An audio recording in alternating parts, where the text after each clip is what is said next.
لموت تركني እሺ አሁን መልካም ምኞቴን ተመኝቼልሃለሁ የኔ አባት ክፉ ክፉ ለማታስብ ምንም ነገር ለሰው ስለማታስብ ክፉ ነገር ሊነካ ካልፈልግም ለኔ ብቻ ሳይሆን ለሁሉም ለሰዎች እግዚአብሔርን አንተ እንደ ሰዎች አይደለህም በእኔ ነገር ብቻ ሳይሆን በሰዎች ነው የምልህ አንተ እንደዛ ላታስብ ትችላለህ ግን በአንተ ብዙ ሰዎች ይደሰታሉ አንተ ስላለህ ብቻ አንተ በምታደርገው ነገር ደግሞ እጥፍ ድርብ ነው ሀሴቱ እና የኔ አባት ሁሉም ነገር ላንተ ያንስሃል ግን ይሄ የዓለሙ አንደኛ ስጦታ ነው እና ይቀበልሻለሁ የዓለሙ አንደኛ ስጦታ ነው ማለት ፎቶ መስጠኝ ነገር ከፈሰው thank you ተነሺ እኔ ሳጥቼክ ተነሺ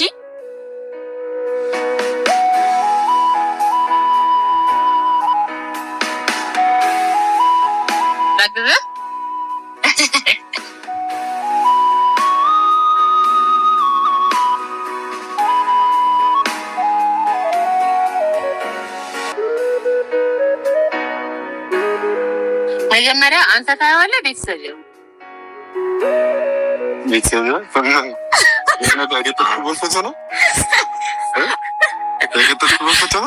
ያገጠጥኩበት ምን ሱሪ ሳታረግ ምናምን በሕፃንነት የተነሳ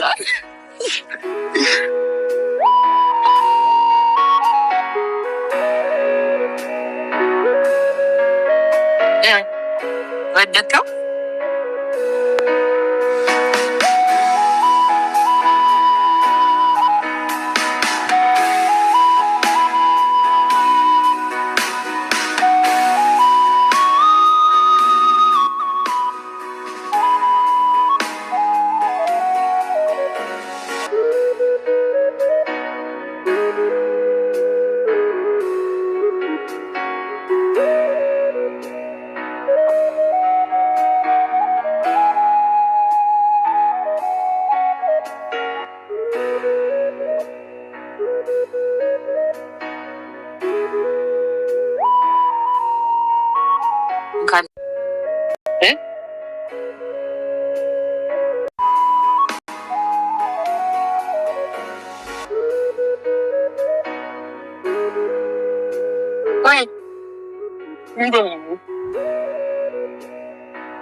የመስጊድ ስዕል እየታየኝ ነው ኦልሬዲ እንዴ ክላስ ገምት ነው ገና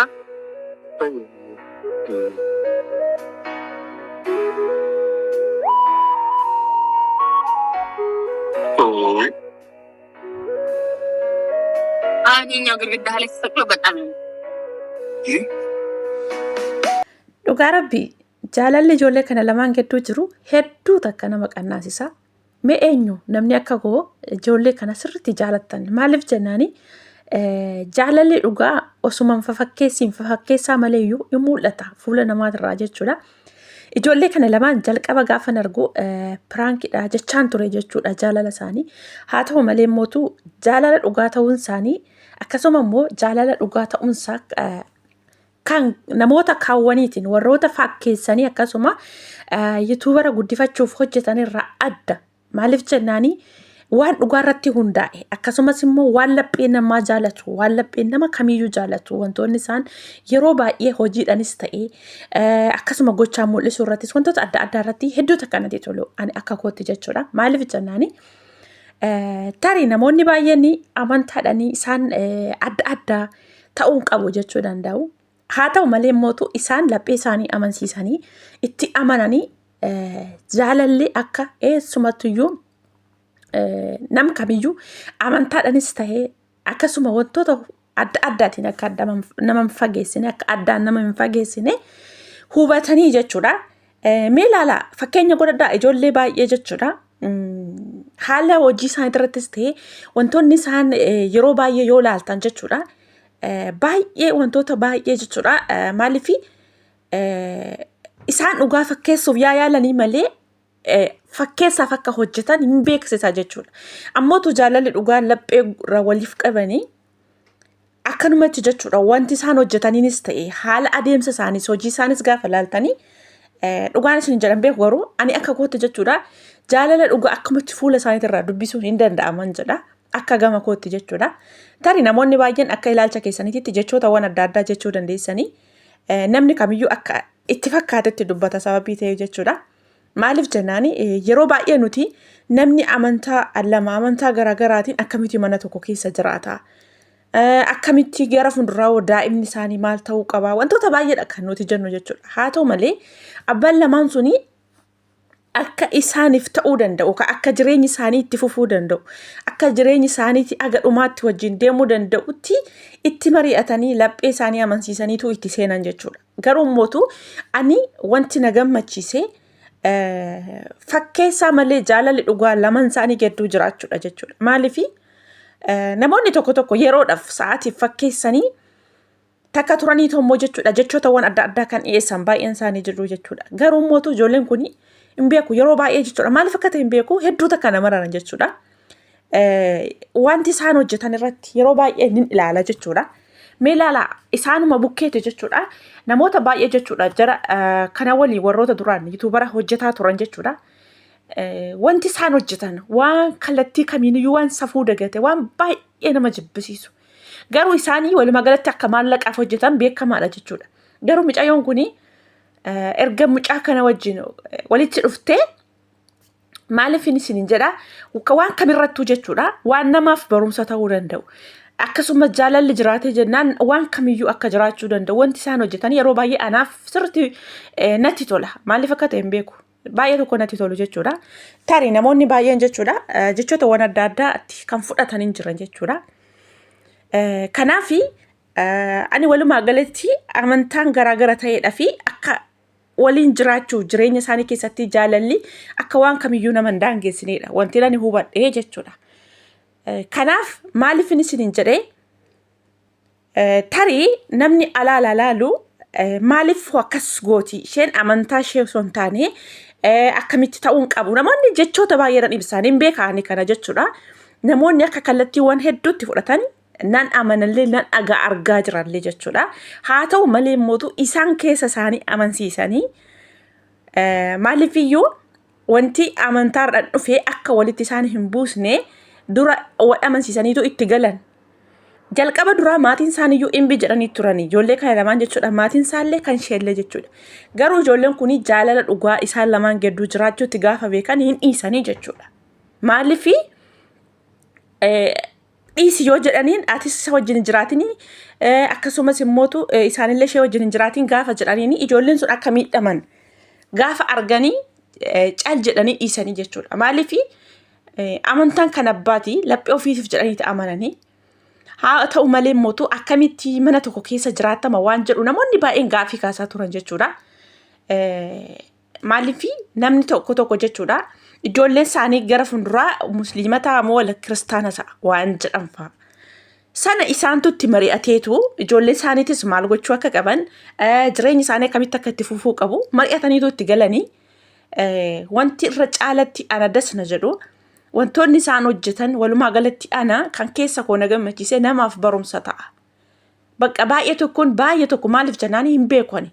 Yeroo baay'ee jechuudha tarii akka isin jettanitti yaadni keessan kan koo kanaan adda ta'uu danda'a. Kanaaf obboleewwan kiyya wanti hundumti isaayyuu bara kana keessa jaalalumti jira. Jaalala dhugaa laphee guutuudha wal jaalachuu jechuudha. Maaliif haala yeroo akkasumas immootu faayidaa yeroo kanaatiif fakkeessanii akka nama wal jaalataniitti akka namoota kaawwanii ta'uu osoo hin taane walumaa galatti hojiin isaan hojjetanii kan jireenya boruuf isaan gargaaru kallattii kamiiniyyuu har'a mucayyoon kuni kennaan isheen isaaf kennitu kuni tarii namoota baay'ee fakkeenya barumsa ta'uu danda'a. Garuu immoo namoonni biroo akkamitti isheen kana gochuu dandeessi ta'uun qabu warri jedhanis jiraachuu danda'an. Kanaaf isheen immoo hin ta'a jettee keessa isheetti ergee laphee ishee amansiistee waan sana gochuuf wanti ishee daangessu hin jiru. Maaliif namoota biroo miti warroota lakki kun ta'uun qabu jedhan sana miti kan gochaa jiran isheedha.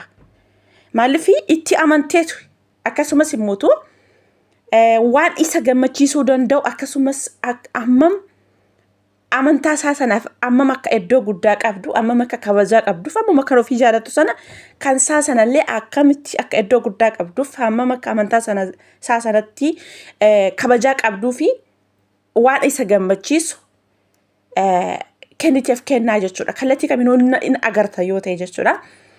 Hin beeku dhugaa baay'ee tokko natti tolanii baay'ee tokko dasana jedhe viidiyoo sanaa gadhumaan ilaale jechuudha. Maaliif wanti ani itti goree ilaaleyyuu haala amma ani viidiyoo shortii garaa natti fidee irratti hojjedhe kanatti durarra waan oolchaniif viidiyoo sana yoo ilaalu dasana jedhee amma dhumaatti taa'ee viidiyoo sana daawwadhee jechuudha. Maaliif natti tolee bakka dasana jedhe jechuudha. Kanaaf obboleewwan kiyyaa waanuma hunda irrayyuu jechuudha jaalala caala ilma namaa gidduutti yeroo baay'ee jechuudha waanuma nun galchine tokko ta'uun qabu jennee mormiiwwan adda addaa hin kaasna kallattiiwwan garaa garaatiin jechuudha. Maaliif jaalalli jiraatee wajjin jiraattanii wajjin nyaatanii dhugdanii bakka jireenya dachee tanarraa gabaabduu tana keessatti jibbi dhabamee jennaanii amantaanii kan abbaati waan ta'eef laphee ofiitiif amananii namni sun anaaf jedhee miti kan amanu ofiisaaf jedhee amana. Kanaaf hammam akka wanti inni godhu sun gara rabbiitti isa geessu hammam immootuyyuu karaa seexanarraa akka isa qabu inni filatee beeka waan ta'eef kanaaf hundarra caalaa jaalalli jiraatee jibbinsi nama gidduudha dhabamuudha. Akka kootti akka ilaalcha kootti jechuudha.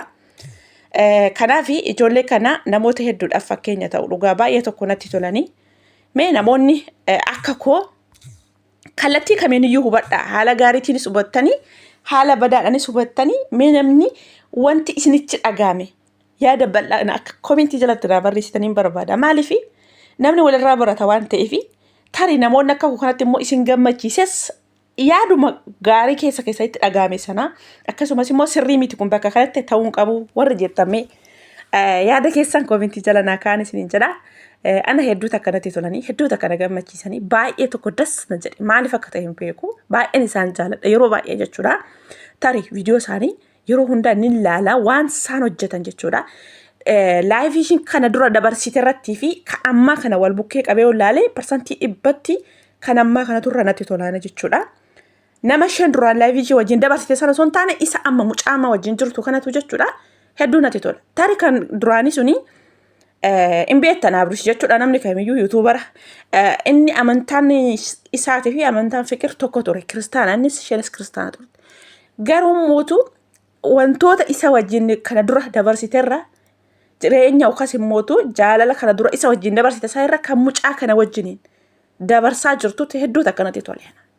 Hedduu tokko karaa gaariirra jiran baay'ee namatti tolan jedhee kanan dinqisiifadhu haala isheen amma keessa jirtu kanatu irra natti tole jechuudha. Kan kana duraa sanarra. Maaliif inni ammallee akkamiin akka deema jiru maal akka ta'e waanuma argaa jirtan kana jechuudha. Yeroo baay'ee wantoota safuu dagateedha maqaa haaluma yuutuubara guddifachuu maallaqa argachuuf qofa wanti isaan hojjetan waan baay'ee safuurraa fagaate waan baay'ee nama jibbisiisudha. Haa ta'u malee mucayyoon kun immootu ergee mucaa kana wajjin walitti dhuftee baay'ee tokko jechuudha. Jaalalli isaanii akkanumatti bifuma isaanii fuula isaaniitirraa laallamee waan dubbifamuu danda'udha. Waan namatti tolu waan nama gammachiisudha jechuudha. Kanaaf ani kan kana gaafa wal bukkee kan kaleessa sanaa fi kan har'aa isheen keessa jirtu fidee walitti fidee yoo nanni waliin madaalchisee harka 100 isa amma oofaa jirtu yookaan jaalala amma mucaa kana wajjin jirtu kanatu hedduu natti toleena. Maaliif inni musliima isaa ta'u isheen kiristaana taatu amantaan kan laphee isaaniiti akkamittiin akka wal jaalatanii akkamittiin akka jireenya isaaniitti fufsiisuu danda'an isaantu mari'atee itti gale waan ta'eef waannani hojii isaan hojjetan irratti hammam namni fakkeenya fudhatee irraa barata waan jedhuudha kan na gammachiisan isiniin jedha obboleewwan kiyyaa. Mee namoonni akka koo isinitti tole akkuma jalqaba isiniin jedhee koomentii naa barreessaa yaada keessan bal'inaan jechuudha. Namoonni isinitti tole immoo laayik sheer godha. Namoonni hedduudhaafis akka fakkeenya ta'uu namoonni baay'een irraa barachuu danda'an isiniin jedha. Egaa obboleewwan kiyya walumaa galatti Waaqayyo jaalala nuuf haa kennu. Biyya keenyatti Rabbi nagaan haa buusu. Waan hundarra Rabbi jaalala nuuf haa bal'isu. Walumaa galatti turtii gaariin isiniin jedha. Hanga viidiyoo biraa walitti deemnutti nagaan naaf tura.